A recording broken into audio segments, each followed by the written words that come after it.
सभी को राम राम। तो आज बात करूंगा लाडो लक्ष्मी पे। लाडो लक्ष्मी पे आपके 3 सवाल हैं जो बहुत बहुत से लोगों के हैं। इन 3 सवालों पे ही ज्यादातर अटकी रहती है कहानी, तो आपके इन तीनों सवालों के जवाब दूंगा। उससे पहले आप लोगों के सहयोग के लिए और आपके विश्वास के लिए आपका हाथ जोड़कर सभी का धन्यवाद है। मैं कई बार धन्यवाद नहीं करता, फटाफट वीडियो बनाता रहता हूं, लेकिन आप सभी का दिल से धन्यवाद है, क्योंकि मैं सोचता हूं कि जैसे सबका समय कीमती है, तो इस चीज में समय को बर्बाद ना किया जाए, सीधा मेन टॉपिक पर आया जाए। इसीलिए बाकी ये नहीं है कि मैं आप लोगों का ऋणी नहीं हूं। आप लोगों के इतने विश्वास और इतने सहयोग के लिए आप सभी का दिल से धन्यवाद, और अपने परिवार को ज्यादा से ज्यादा बड़ा कर लें। तो सबसे पहला जो सवाल है वो सीमा जी का सवाल है। नमूने में आपको दिखाई भी दे रहा होगा। सर हमारा भी कोई सोल्यूशन करें, ना ही रिजेक्ट हो रहा है, ना ही किस्त आ रही है, उलझा के घेर रखा है।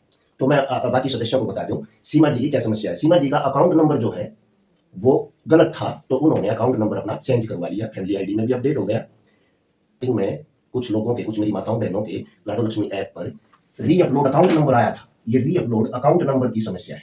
री अपलोड अकाउंट नंबर, सीमा जी की भी यही समस्या है, इनके में भी री अपलोड आया था। तो इन्होंने अकाउंट नंबर जो है वो सही अपना भर भी दिया था लाडो लक्ष्मी ऐप पर, और फिर पेंशन डिपार्टमेंट की साइट पर भी इन्होंने मेरी वीडियो देकर कंप्लेंट लगा दी थी। लेकिन अभी तक ना ही सीमा जी की पेंशन आई है और ना ही और मेरी माताओं बहनों की आई है जिनका री अपलोड अकाउंट नंबर आया था। किसी की भी पेंशन नहीं है। इन सभी की पेंशन आईडी बन चुकी है, इन मेरी माताओं बहनों की पेंशन आईडी तो बन चुकी है, लेकिन पेंशन इनको मिली नहीं है, गलत अकाउंट नंबर होने की वजह से।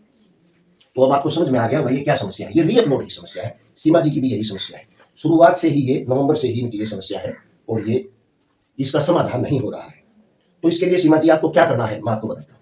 आपको क्या करना है, मैं एड्रेस देता हूँ आपको। एड्रेस है ये हेडक्वार्टर का, पेंशन डिपार्टमेंट के हेडक्वार्टर का एड्रेस है, और मैं आपको हेल्पलाइन नंबर भी दूंगा। आप हेल्पलाइन नंबर पर भी बात कर सकते हैं। और यदि आपको यहाँ हेडक्वार्टर जाना पड़े तो पहले आप फोन जरूर कर लें, उनसे बात कर लें, उनसे दिन ले लें और डॉक्यूमेंट्स ले लें, क्या क्या लेकर के जाना है। तो सबसे पहले तो मैं आपको एड्रेस दूंगा। हेडक्वार्टर का जो एड्रेस है वो मैं आपको नमूने में दिखा देता हूँ। लंबा एड्रेस है। सामाजिक न्याय एवं अधिकारिता विभाग, जीवनदीप LIC बिल्डिंग, SCO 2027, तीसरी मंजिल, सेक्टर 17A, चंडीगढ़। तो ये चंडीगढ़ का एड्रेस है। मेरे को पता है आप लोग दूर दूर से होंगे, चंडीगढ़ काफी लंबा सफर भी पड़ जाएगा, लेकिन क्या करें, यदि आपको जाना पड़े तो आप लोग जरूर जाएं, लेकिन जाने से पहले एक बार फोन करें, क्योंकि हर महीने आपको 2100 रुपए का लॉस हो रहा है। तो ये तो एड्रेस है, और हेल्पलाइन नंबर जो है वो है, हेल्पलाइन नंबर जो है वो एक बार आप नोट कर लें, 017 2 27 150 90। तो पहले ये जितने भी री अपलोड अकाउंट नंबर वाली जितनी भी मेरी माताओं बहनों में ये समस्या आई हुई है, या जिनका भी खाता नंबर गलत है, वो अभी भी पुराना ही शो हो रहा है पेंशन डिपार्टमेंट की साइट पे। किसी का भी चेंज नहीं हो रहा। सब ने अपने फैमिली आईडी में भी वेरीफाई करा लिया, सब कुछ करा लिया, लेकिन कोई सोल्यूशन नहीं निकल रहा। तो आपको इस हेल्पलाइन नंबर पर फोन करना है। फोन मिल भी जाता है, 1-2 बार तो ट्राई करनी पड़ सकती है, लेकिन मिल जाता है, कोई बड़ी बात नहीं। आपको इनसे पूछना है कि आपको क्या क्या डॉक्यूमेंट्स, पहले अपनी समस्या बताएं, फिर आप पूछें क्या क्या डॉक्यूमेंट्स लेकर के आपको आना है और किस दिन आपको जाना है, क्योंकि हर महीने आपको 2100 रुपए का लॉस हो रहा है। तो इससे अच्छा है आप भले ही गुड़गांव से या रेवाड़ी से या मतलब अपने जो साउथ के जिले हैं कहीं से भी हैं, लेकिन आपको जरूर पहुंचना चाहिए, क्योंकि ये हर महीने का आपको नुकसान ये बहुत ज्यादा हो रहा है। यदि आपको जाना पड़े तो आप चंडीगढ़ जरूर जाएं। तो ये तो बात थी री अपलोड अकाउंट नंबर वालों की। फिर एक जो सवाल है गरिमा जी का सवाल है, सर हमारा फार्म रिजेक्ट हो गया है और दोबारा से हम फार्म को भर नहीं पा रहे हैं। तो गरिमा जी मैं आपको बता दूं आपको करना क्या है। देखिए, सबसे पहले तो आपका फार्म जब तक नहीं भरा जा सकता जब तक कि आपका पहले वाला जो रिकॉर्ड है वो डिलीट नहीं होता। पहले वाला जो आपका डाटा है वो डिलीट करेगी, डाटा डिलीट होगा तभी आप उसको दोबारा से अप्लाई कर पाएंगे। तो ये तो है सरकार के हाथ की बात, इसमें आप और हम कुछ नहीं कर सकते। गवर्नमेंट इसको कब डिलीट करेगी इस डाटा को, ये डाटा डिलीट होने के बाद ही आप दोबारा से आवेदन कर सकते हैं। लेकिन तब तक आपके पास जो समय है आप उसमें क्या करें, जब तक आपके पास समय है आप अपने डॉक्यूमेंट्स को चेक करें कहाँ कमी रही है। जो आपकी कमी है उनको आप दूर कर लें, दूर कर लें कमियों को।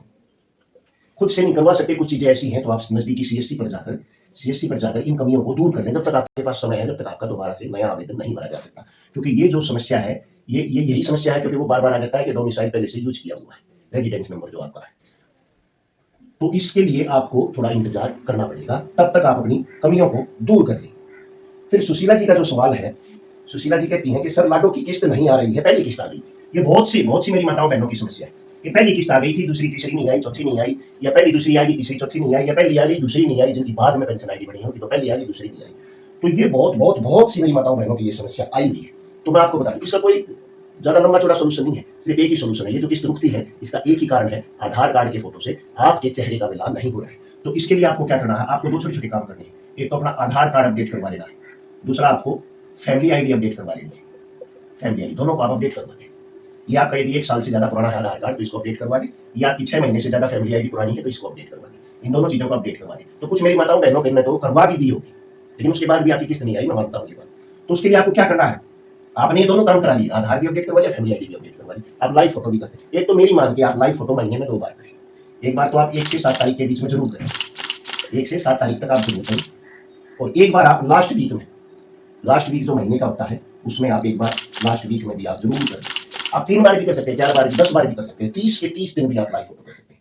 तो आप ये जरूर करें 1 से 7 के बीच में, और फिर लास्ट वीक में आप जरूर करें। या एक तरीके से आप 15 तारीख से पहले और 15 तारीख के बाद आप कम से कम 2 बार लाइव फोटो जरूर करें। अब ये काम होने के बाद भी किस्त नहीं आ रही तो मैं बता देता हूँ आपको, ये सब आपने करके देख लिया लेकिन किस्त नहीं आ रही तो मैं बता देता हूँ इसकी क्या समस्या है। इसकी कोई समस्या खास नहीं है, ये एक छोटी सी दिक्कत है। वो दिक्कत क्या है, सरकार ने 5,000 करोड़ रुपए का बजट डाला था, और ये जो रकम है अब बढ़ चुकी है क्योंकि पेंशन काफी बन चुकी है। तो अब जो हमारा बजट पेश होने वाला है, बजट पेश होने वाला है हमारा फरवरी लास्ट में, मार्च में, तो उस बजट में अब की बार लाडो लक्ष्मी का जो बजट है उसको बढ़ाया जाएगा। लाडो लक्ष्मी के लिए साधारण शब्दों में पैसा बढ़ाया जाएगा, मतलब पेंशन नहीं बढ़ेगी, आपकी पेंशन नहीं बढ़ेगी, सरकार पैसा बढ़ाएगी ताकि ज्यादा से ज्यादा महिलाओं को लाभ दिया जा सके। तो बजट के बाद पूरी पूरी उम्मीद है कि आपकी पेंशन जो रुकी हुई है वो जरूर आ जाएगी। तो यानी कि मार्च में जब आपकी पेंशन आएगी तो 90% जो रुकी हुई पेंशन है वो जरूर आ जाएगी। जैसे अभी आपने सुना होगा बुढ़ापा पेंशन में विधवा मेरी में कितनी दिक्कत आई हुई थी, लेकिन एकदम से सरकार ने सबका सोल्यूशन कर दिया, बुढ़ापा पेंशन भी रुकी हुई जारी हो गई और 200 रुपए भी बढ़ा दिए, नवंबर से बढ़ा दिए। तो ऐसे ही आपका भी सोल्यूशन होगा, सरकार के पास सारी बातें जाती है, सरकार को पता है। तो इनका आपका भी जल्द ही होने वाला है। और मेरी जहां तक अपनी पर्सनल राय है या मेरे को जितनी जानकारी है, आपका बजट में जरूर समाधान होगा, और बजट में ही 140 वालों का भी समाधान होने की पूरी पूरी संभावनाएं हैं। जो 140 जिनकी इनकम है उन मेरी माताओं बहनों का भी बजट के बाद जरूर 90% आवेदन शुरू हो जाएंगे, जो मेरा अपनी पर्सनल राय है। तो आज के लिए इतना ही, फिर भी कोई आपको दिक्कत है आप मुझे कमेंट कर दें, मुझे जितना पता है मैं आपकी मदद जरूर करूंगा। तो यही छोटी सी जानकारी आज आपको देनी थी। तो सभी को राम राम, जय हिंद, जय भारत, जय हरियाणा।